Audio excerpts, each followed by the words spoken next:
खाने में थूकने की घटनाएं सामने आने के बाद यूपी की योगी सरकार और उत्तराखंड की धामी सरकार सख्त हो गई है। दोनों ही सरकारें कड़ा कानून इस पर लाने वाली हैं जिससे थूक जिहादियों का पक्का हिसाब हो सके। एक रिपोर्ट आपको दिखाते हैं।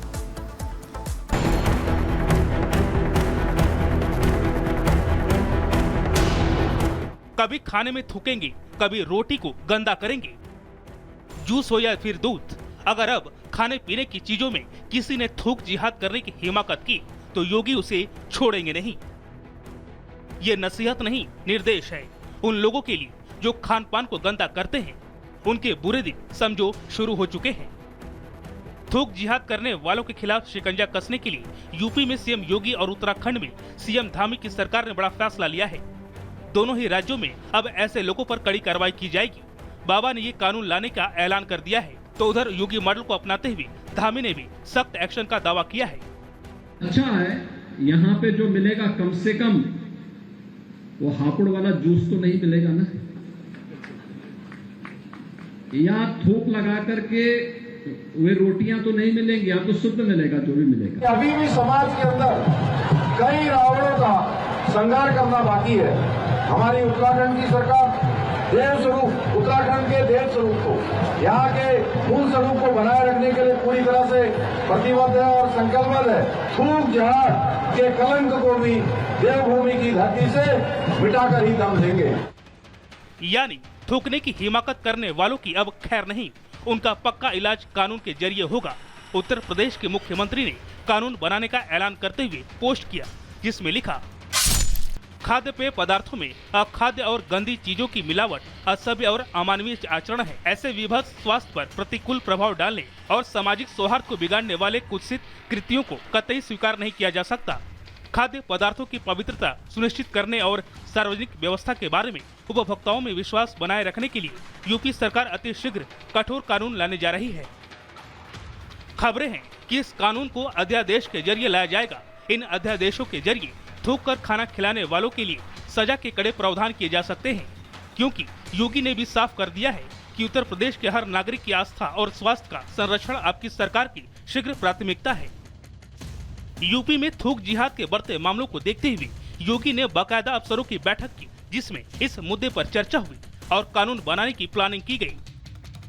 योगी के इस नए कानून का खाका क्या होगा और ये कैसे काम करेगा ये बताएं, उससे पहले उत्तराखंड के मंत्री को सुनाते हैं जो बता रहे हैं कि लैंड जिहाद और थूक जिहाद के खिलाफ कैसे योगी स्टाइल में लड़ाई लड़ेंगे। थूक जिहाद ऐसा गिरा हुआ काम बहुत ही दुर्भाग्यपूर्ण है, चाहे लैंड जिहाद की बात हो। और मुझे तो बड़ा आश्चर्य होता है, मैं कांग्रेस के नेताओं के बयान देख रहा था, बेहतर होता वो इसकी निंदा करते। वह कहीं ना कहीं उनके बातों से लगता है वो उसके पक्ष में है, इसलिए उनकी भी जितना निंदा की जाए उतनी कम है। और धामी सरकार का संकल्प है कि ऐसी कोई भी घटना होगी उसके खिलाफ सख्त कार्रवाई होगी और यहाँ के सामाजिक सौहार्द को खराब नहीं होने दिया जाएगा। और ग्रेटर नोएडा से एक तस्वीर आपको दिखाते हैं जहां बेसमेंट में खड़ी कुछ बाइक में अचानक आग लग गई। बताया जा रहा है कि पटाखों की वजह से बेसमेंट में खड़ी बाइक्स में आग लगी है। 1 मिनट की रिपोर्ट देखिए।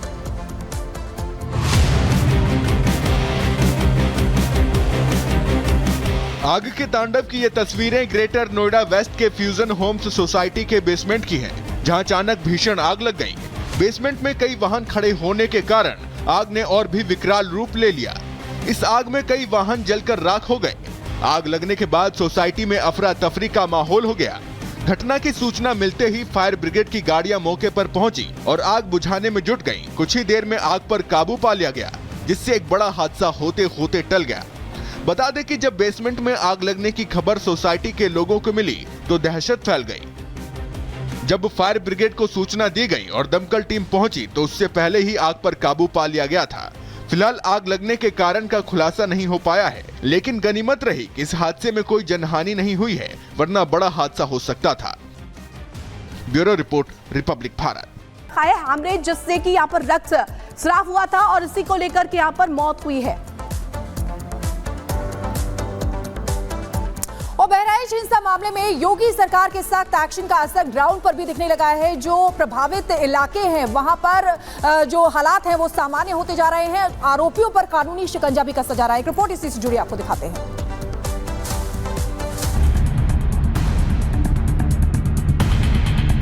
हिंसा की आग में झुलसने के बाद बहराइच में शांति लौट आई है, लेकिन दंगाइयों के खिलाफ कार्रवाई जारी है।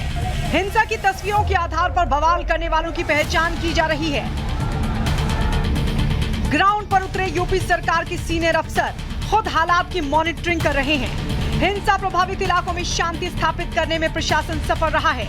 आम लोग भी अपने रोजमर्रा के कामकाज कर रहे हैं। देर शाम भी बाजार खुल रहे हैं। हालांकि किसी भी तरह की संदिग्ध हलचल रोकने के लिए फोर्स की भी तैनाती है।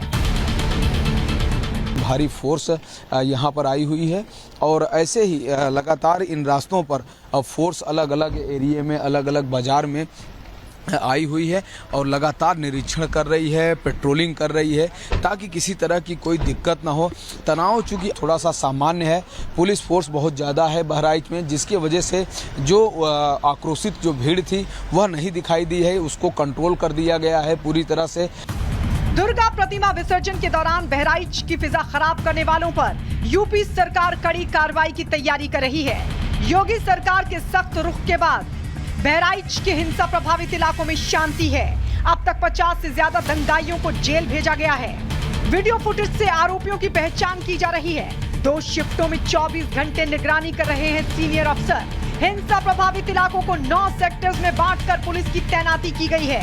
निगरानी और मदद के लिए प्रशासन एक कंट्रोल रूम भी बनाया है। हिंसा प्रभावित लोगों की मदद के लिए सर्वे कराया जा रहा है। सोशल मीडिया के जरिए भी अराजक तत्वों पर नजर रखी जा रही है। कड़ी कार्रवाई के लिए आरोपियों की क्राइम कुंडली खंगाली जा रही है।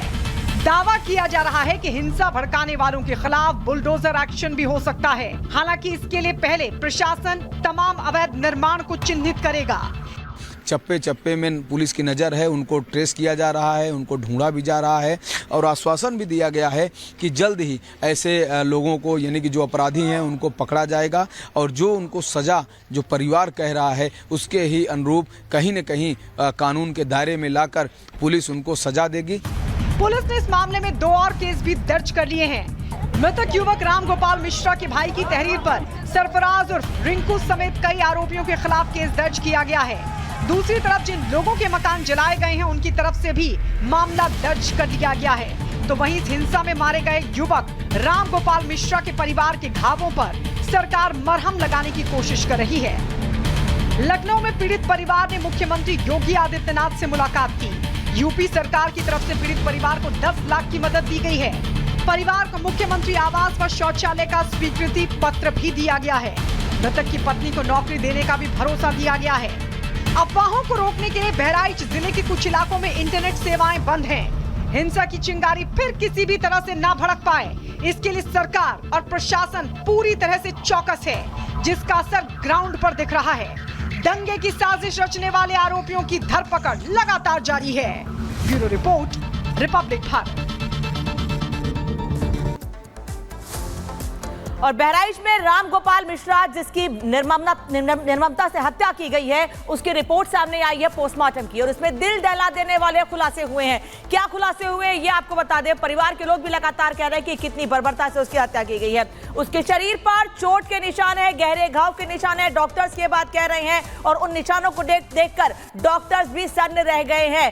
कई चोट के निशान उसके शरीर पर हैं और उसके परिवार के लोग भी ये बता रहे हैं कि उसके पैर के उंगलियों के निशान, जो नाखून थे, उसको भी खींच कर निकाला गया था। उसकी पत्नी ये बात बताते बताते रो पड़ती है और अब डॉक्टर्स भी उसकी रिपोर्ट देखकर सन्न रह गए हैं। 3 डॉक्टरों के पैनल ने कई घंटों तक रामगोपाल मिश्रा के शव का पोस्टमार्टम किया, जिसके बाद यह रिपोर्ट सामने आई है। रामगोपाल के शरीर पर आधा दर्जन गोलियों के निशान मिले हैं। यही वजह है कि गांव के लोग ये दावा कर रहे थे कि 22 गोलियां मारी गई हैं, जिसमें से 11 से 12 गोलियां लगी हैं और डॉक्टर्स भी कह रहे हैं कि आधा दर्जन गोलियों के निशान उसके शरीर पर है।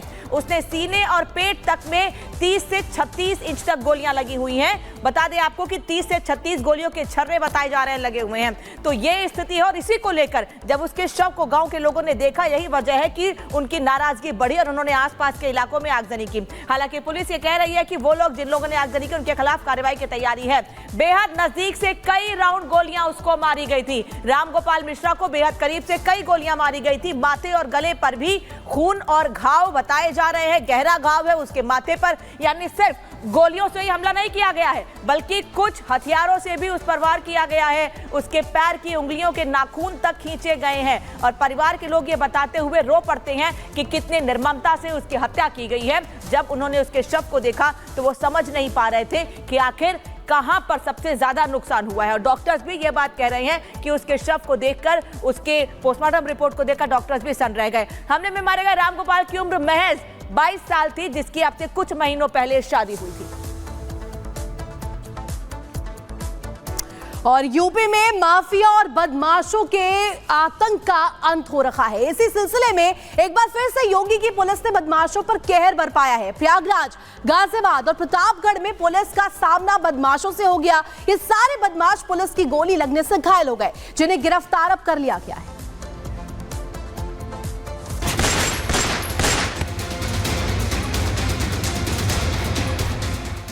ये 3 तस्वीरें बता रही हैं कि यूपी में बदमाशों के खिलाफ योगी की पुलिस का ताबड़तोड़ एक्शन जारी है। जिस भी बदमाश ने यूपी में माहौल खराब करने की कोशिश की है, उनकी हालत इन तस्वीरों से बयां हो रही है। प्रयागराज, गाजियाबाद और प्रतापगढ़ में बदमाशों पर योगी की पुलिस का कहर टूटा है। पुलिस ने प्रयागराज के इस आरोपी को एनकाउंटर के बाद गिरफ्तार किया है। 4 अक्टूबर को इसने नाबालिग लड़की के साथ रेप किया था, साथ ही लड़की की हत्या कर दी थी। लड़की की लाश खेत में पड़ी मिली थी। तभी से पुलिस इस बदमाश की तलाश कर रही थी। पुलिस को खबर मिली थी कि हाईवे के पास आरोपी दिखा है। इसके बाद पुलिस मौके पर पहुंची। खुद को घिरा हुआ देख मुकेश ने पुलिस वालों पर फायरिंग कर दी और वहां से भागने लगा। जवाबी कार्रवाई में इसके पैर में गोली लगी है। उसके द्वारा तमंचे से पुलिस टीम पे फायर किया गया। जवाबी कार्रवाई में पुलिस द्वारा भी फायर किया गया, जहां पर उसके टांग में गोली लगी। उक्त अभियुक्त को गिरफ्तार कर जेल भेजा जाएगा तथा कठोर से कठोर विधिक कार्रवाई सुनिश्चित की जाएगी। गाजियाबाद में भी पुलिस की एक शातिर लुटेरे से मुठभेड़ हो गई। मुठभेड़ के दौरान लुटेरे के पैर में गोली लगी है। ये बदमाश आए दिन लूट स्नैचिंग की वारदातों को अंजाम देता था। बाएं पैर में गोली लगी है तथा इसे तत्काल ही निकटस्थ हॉस्पिटल में एडमिट कराया गया, जहां ये उपचाराधीन है। पूछताछ में इसने अपना नाम विशाल पुत्र प्रेमचंद बताया है तथा इसका पूर्व का भी आपराधिक इतिहास रहा है। इसके कब्जे से एक अवैध तमंचा, कुछ कारतूस तथा सोने की एक डली बरामद हुई है। वहीं प्रतापगढ़ में पुलिस ने मुठभेड़ में राजनीति, कला, संस्कृति का संगम, किसमें कितना है दम। उन्होंने राष्ट्र को भी कह दिया कि तुम जाओ। राष्ट्र प्रथम न होने का भी कोई विकल्प है। सबसे आगे होंगे हिंदुस्तान। राष्ट्र सर्वोपरि सम्मेलन 18 अक्टूबर सिर्फ रिपब्लिक भारत पर।